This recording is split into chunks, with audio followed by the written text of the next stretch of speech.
దర్శయామి నమస్కారాన్ని సమర్పయామి.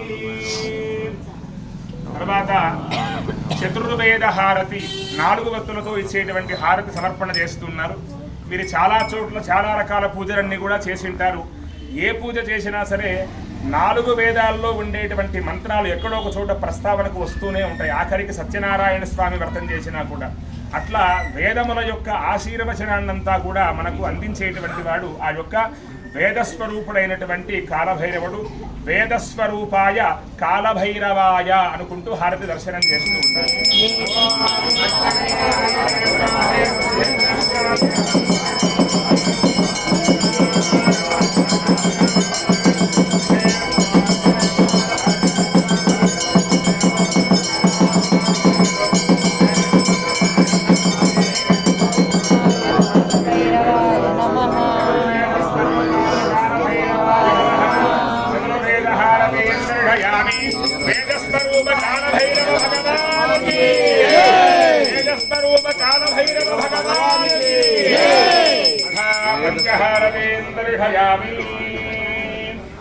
తర్వాత పంచహారతి 5 వత్తులతో ఇచ్చేటువంటి హారతి సమర్పణ చేస్తున్నారు.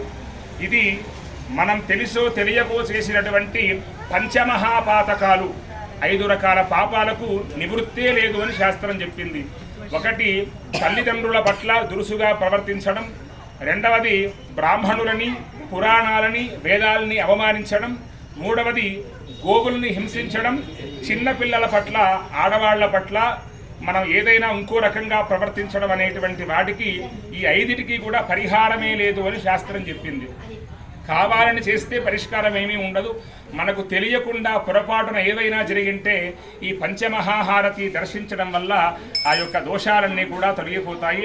పంచముఖ రుద్రాయ కాలభైరవాయ, పంచముఖ రుద్రాయ కాలభైరవాయ దర్శనం చేస్తూ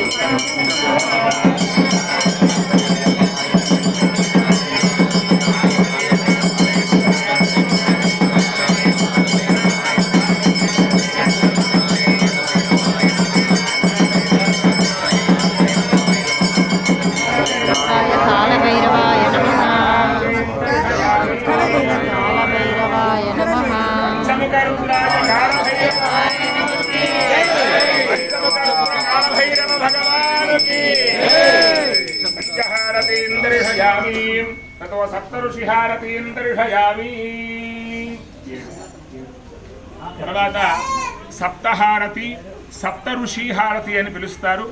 7 వత్తులతో ఇచ్చేటువంటి హారతి స్వామికి సమర్పణ చేస్తున్నారు. మన గోత్రం ఏదైతే ఉంటుందో రకరకాల గోత్రాలన్నీ కూడా మనం వింటూ ఉంటాం. ఆ గోత్రాలన్నీ కూడా సప్త ఋషుల వల్లే మనకు వచ్చాయి. ఆ 7 మహర్షుల వల్లే ఇన్ని రకాల గోత్రాలన్నీ కూడా ఉద్భవించడం జరిగింది. 7 మంది ఋషులు కూడా ఆకాశ మార్గంలో ఉంటారు. ఆ సప్త ఋషుల కింద అరుంధతీ దేవి అనేటువంటి అమ్మవారు ఉంటుంది. వివాహంలో దర్శనం చేయించేటువంటిది ఆ దేవతనే. కాబట్టి సప్త ఋషులకు సంబంధించినటువంటిది మీ గోత్రం కూడా ఈ 7 ఋషుల్లో ఒక ఋషికి సంబంధించిందే అయి ఉంటుంది. కాబట్టి మీ యొక్క గోత్రాన్ని 7 సార్లు మనసులో స్మరణ చేసుకుంటూ ఆ యొక్క సప్త ఋషి హారతి దర్శనం చేస్తూ ఉండాలి.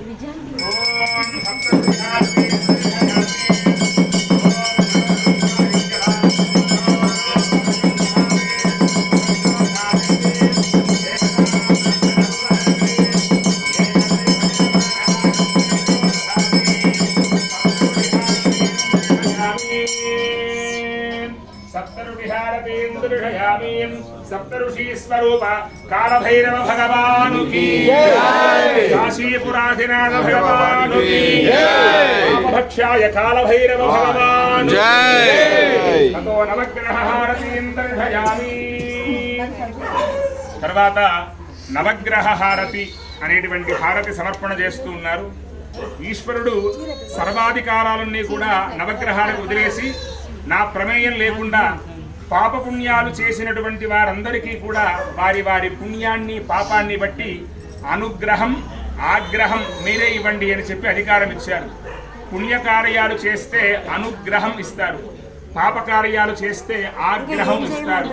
అనుగ్రహం ఆగ్రహం కాబట్టి వాళ్లకు గ్రహాలు అని చెప్పి నామకరణం చేశారు. అలాంటి నవగ్రహాలకు సంబంధించినటువంటి 9 ఒత్తులతో హారతిస్తున్నారు. అందరికీ కూడా ఆదిత్యాగిడ సోమాయ శ్లోకం వచ్చే ఉంటుంది.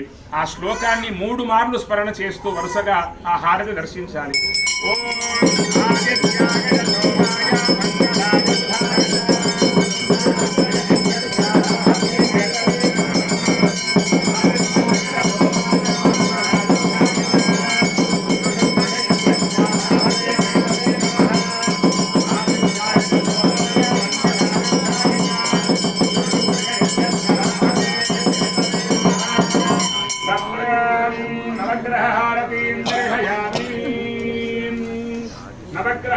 కాలభైరవ భగవాన్ కీ జై. నవగ్రహ దోష నివారక కాలభైరవ భగవాన్ కీ జై.